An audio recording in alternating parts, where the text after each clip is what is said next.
Olá, começa agora mais uma edição do JR 15 Minutos, o podcast da Record que aprofunda as notícias que mais mexem com a nossa economia. O presidente Donald Trump anunciou que o Brasil será taxado em 50%. As tarifas comerciais devem entrar em vigor a partir do dia 1º de agosto. Mas se não tiver negociação, a lei da reciprocidade será colocada em prática. Se ele vai cobrar 50 de nós vamos cobrar 50 dele. Agora, o que é importante, se não pode, é ele pensar que ele foi eleito para ser xerife do mundo, ele foi eleito para ser presidente dos Estados Unidos. Mais uma semana começou e com ela uma contagem regressiva para todos os setores brasileiros que trabalham com exportações para os Estados Unidos. Brasil e Estados Unidos vivem essa crise diplomática e econômica que você acompanha conosco desde a semana passada, assim que o presidente Donald Trump decidiu taxar em 50% todos os produtos importados do Brasil. Essa medida entra em vigor em 1º de agosto, faltam 17 dias. A medida gerou reação do governo brasileiro. Ontem mesmo, o presidente Lula, neste domingo, discutiu com o vice-Geraldo Alckmin e outros 7 ministros por 4 horas.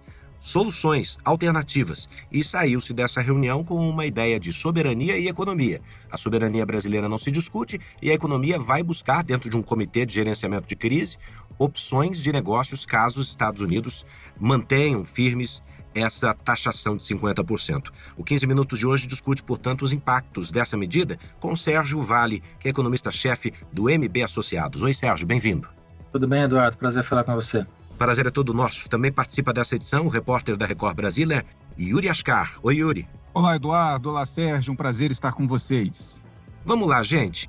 Olha, Sérgio, nesse contexto econômico, Donald Trump alega uma perseguição ao ex-presidente Jair Bolsonaro. Fala também de interferência na atuação das Big Techs americanas pela Justiça do Brasil. No cenário comercial, Trump afirma que os Estados Unidos é deficitário em relação ao Brasil. E uma coisa que não para de repetir o vice-Geraldo Alckmin, que essa informação não confere com a realidade. Foi negada por diferentes setores brasileiros. Nesse sentido, conta pra gente, Sérgio, quais são as principais características do comércio entre os dois países nessa contagem regressiva? Olha, Eduardo, o comércio entre Brasil e Estados Unidos, historicamente, sempre foi pautado na relação industrial. A gente tem um comércio forte, tanto de exportação quanto de importação, na parte de indústria, na parte de petróleo e derivados, produtos de insumos industriais, como insumos de ferro e aço, especialmente, a aviação, que é um produto que tanto a gente exporta bastante para os Estados Unidos, quanto importa também. Então, é um cenário que a pauta industrial domina. Obviamente, a gente tem alguma parte agrícola que acaba acontecendo, especialmente café, carnes, um pouco de laranja, mas o grosso da maior parte do que a gente comercializa é industrial. E essa, por conta da guerra comercial, infelizmente, tende a sentir um pouco mais de intensidade. Considerando que os Estados Unidos são, hoje, o segundo maior parceiro comercial do Brasil. Então, que impacto a gente vai ter na realidade, mantendo essa taxação do Donald Trump? A gente tem uma redução inevitável na exportação. Como isso pode afetar o nosso mercado interno? Hoje os Estados Unidos têm um peso muito menor na economia brasileira em termos de exportação do que tinha no passado. 25 anos atrás, 1/4 do que a gente exportava era para os Estados Unidos. Hoje isso caiu para 12%. A maior parte do que a gente exporta hoje é para a economia chinesa, quase 30%. Então, esse peso menor dos Estados Unidos em relação ao que era no passado, coloca um pouco de ideia de que o que vem aí de tarifa, mesmo que não seja 50%, seja eventualmente menos do que a gente está vendo hoje de imposição pelos americanos, a gente fica um pouco na dúvida se o impacto vai ser muito dramático na economia brasileira. Eu não vejo ninguém, nem eu, estou fazendo grandes revisões de cenário para frente, tanto em termos de PIB quanto em termos de inflação, porque não me parece que, primeiro, vai ser essa taxa de fato no final, tende a ser menor. E segundo, não está muito claro exatamente o que o Brasil vai retalhar. Toda essa discussão de fazer quebra de patente, de fazer uma retaliação muito selecionada de alguns produtos. Então, acho que no final o impacto vai ser menor da própria tarifa em si, do que a gente está discutindo desde semana passada. E aí, consequentemente, o impacto na economia como um todo tende a ser relativamente pequeno também. Então, eu não vejo, pelo menos por hora, grandes mudanças no cenário macroeconômico brasileiro para o segundo semestre. Essa tem sido a tônica nas conversas que você tem mantido, Sérgio, com clientes americanos também? Como é que os negociadores do lado de lá estão se portando? Não é a primeira carta que Trump envia a um país, na verdade. Só semana passada foram mais de 20 taxando. Essa semana começou com a artilharia voltada para a Rússia. E como é que estes exportadores, ou melhor, estes importadores americanos têm conversado com as fontes brasileiras a respeito do que esperar para o dia 1º de agosto? Acho que a novidade dessa carta e dessa decisão, Eduardo, é esse tom mais político, né? Que o Trump, ao longo do primeiro semestre, usava mesmo de forma errada, equivocada, o argumento econômico, né? Tinha lá um déficit comercial, vou te tarifar para tentar resolver esse déficit comercial. O que começou a aparecer agora, e a gente está vendo ele fazer isso com o Putin também, na Rússia, né, por conta da guerra, é usar argumentos políticos para tentar atingir o que ele quer, né? Se na parte econômica já é difícil com a tarifação reverter déficit em balanço comercial, na questão política, então, fica mais difícil ainda, né? Imaginar que ele vai conseguir ganhar no grito tarifário uma resposta a essas questões políticas que foram impostas, claramente difícil de imaginar. Então, foi uma tentativa que ele colocou, não está dando certo, ele eventualmente vai ter que voltar atrás ao perceber que esse pedido, essa tarifa de 50% dele, não vai reverberar naquilo que ele gostaria, né, de solução política em relação ao presidente Bolsonaro. Então, eventualmente, ele vai acabar revendo essa posição tarifária para algo menor. Agora, isso não significa que, mesmo revendo para uma taxa menor, a gente não tem impactos, né? Algumas empresas brasileiras vão acabar sofrendo por conta disso, especialmente aquelas que têm um sentido forte de exportação com os americanos. A gente está vendo isso acontecer com a WEG, acontece com a Petrobras, a Embraer, são empresas que exportam bastante para os Estados Unidos, e esses segmentos, esses setores, essas empresas tendem a sofrer, não tem jeito. Não é simples para elas reverterem mercado para outros lugares. E, Sérgio, eu queria saber exatamente dessas complicações. Você lembrou agora, né, que lá nos Estados Unidos a gente tem uma economia, claro, muito robusta, muito forte, mas eles têm esse fôlego todo para comprar tantas brigas ao mesmo tempo, né, com praticamente todo mundo. Que consequências você enxerga aí no curto, no médio e no longo prazo para a economia dos Estados Unidos? Pois o Trump acha que tem, né? O Trump acha que os Estados Unidos é uma potência de dar ordem que pode enfrentar e causar isso para o mundo inteiro sem ter repercussões no cenário doméstico. Então, olhando de fato em termos de inflação, em termos de impacto da atividade, não vai ser dramático, né? Vai ter uma inflação que vai subir um pouco, para 3% a 4% esse ano. Você tem um choque de juros mínimo por conta disso, alguma desaceleração de atividade acontece, mas a implicação política e de imagem que os Estados Unidos passa para o resto do mundo, o que está acontecendo. A hora que os Estados Unidos passa a ser um parceiro não confiável do ponto de vista de investimento, do ponto de vista de estabilidade jurídica, né? Você vai fazer um contrato com os americanos, de repente, por conta de uma decisão presidencial, tudo muda. Isso parece a América Latina, né? O que a gente sempre viveu em países emergentes no geral, os Estados Unidos está virando dessa forma. Então, as empresas vão repensar cada vez mais onde vai investir seu dinheiro. Vale fazer esse investimento com essa intensidade numa economia como os Estados Unidos, que está passando por essa instabilidade? Então, eu acho que isso fica por um longo tempo, pelo menos os 4 anos do Trump. A gente vai precisar acompanhar ao longo dos próximos anos, depois que o Trump sair, se o Partido Republicano e quem vier pela frente vai continuar nesse sentimento, né? Essa polarização que a gente está vivendo hoje nos Estados Unidos e no mundo inteiro, na verdade, coloca esse sentimento de que, olha, essas brigas econômicas que a gente está vivendo, essa turbulência permanente, isso não ajuda em investimento, isso não ajuda em crescimento econômico, isso só piora, né? Quanto mais turbulenta a política, mais os resultados econômicos tendem a ser negativos, né? E os Estados Unidos estão aumentando esse grau de turbulência e volatilidade cada vez mais. Então, a consequência para os Estados Unidos, infelizmente, tende a ser ruim ao longo do tempo, né? Por mais fortes que eles sejam, e vão continuar sendo muito fortes como economia, né? Infelizmente, eles não vão ser mais os hegemônicos que sempre foram no passado, né? Estão caminhando para serem um país importante, mas mais um país importante entre outros importantes que a gente tem no mundo. Isso, historicamente, a gente está caminhando para ver aí ao longo das próximas décadas. Essa briga produz que tipo de efeito? Pode trazer ganhos eleitorais? A campanha do PT lançada agora é Defenda o Brasil, e a reunião deste domingo com 7 ministros falou incansavelmente sobre soberania. Mas nesse tipo de briga, Lula pode ter alguma vantagem política? Onde o Trump se meteu nos países nos últimos meses, com eleições no meio do caminho, ele acabou favorecendo a derrota da direita. Eu acho que o caso mais sintomático que a gente viu acontecer no início do ano foi no Canadá. A direita estava para ganhar, o Trudeau ia perder claramente, o Trudeau saiu, entrou o Mark Carney, que era um liberal, e ele ganhou. né, por conta dessa interferência do Trump, essa tentativa de interferência do Trump na economia canadense. Aqui está acontecendo a mesma coisa. Quer dizer, ficou muito claro que essa interferência política, tentativa de interferência política do Trump aqui, está atrelada a essa questão do Bolsonaro, e a população olhou isso de uma forma muito negativa.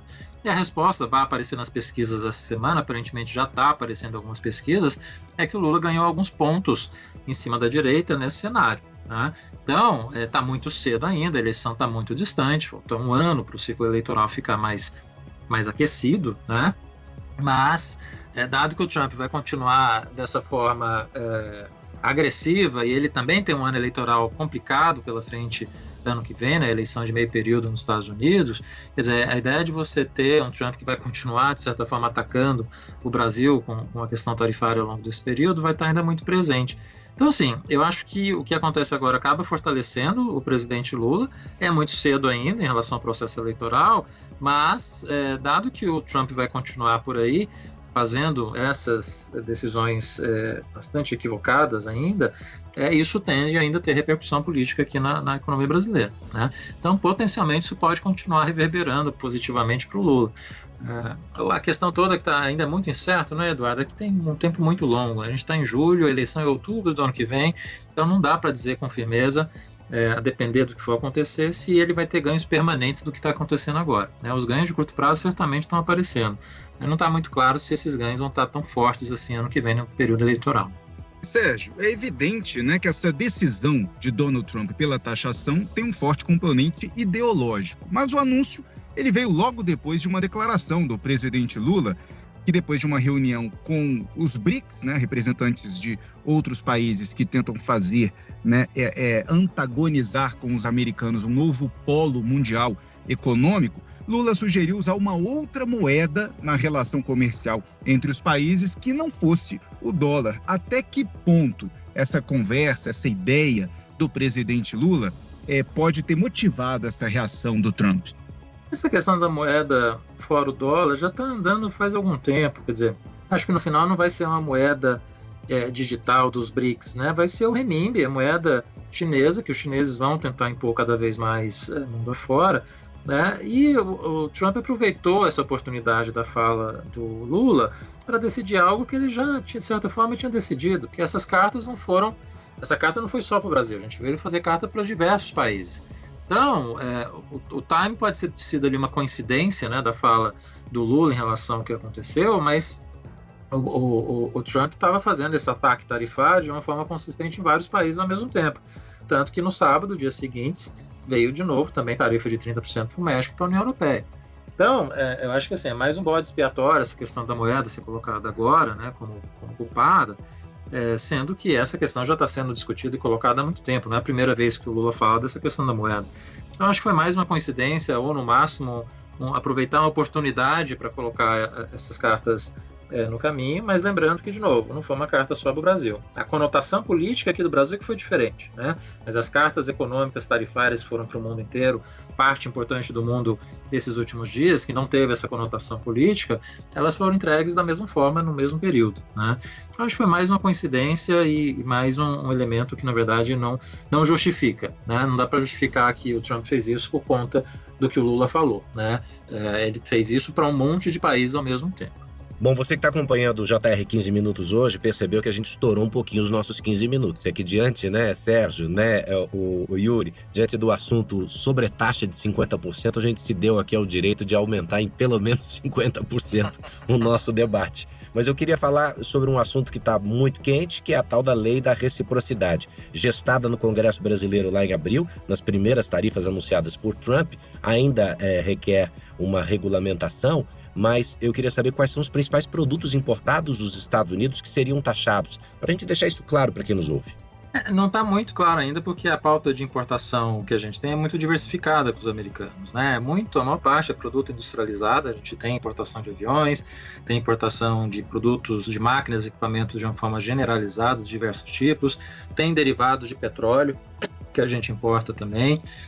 Então, assim, é diversificado e a maior parte, obviamente, é industrial.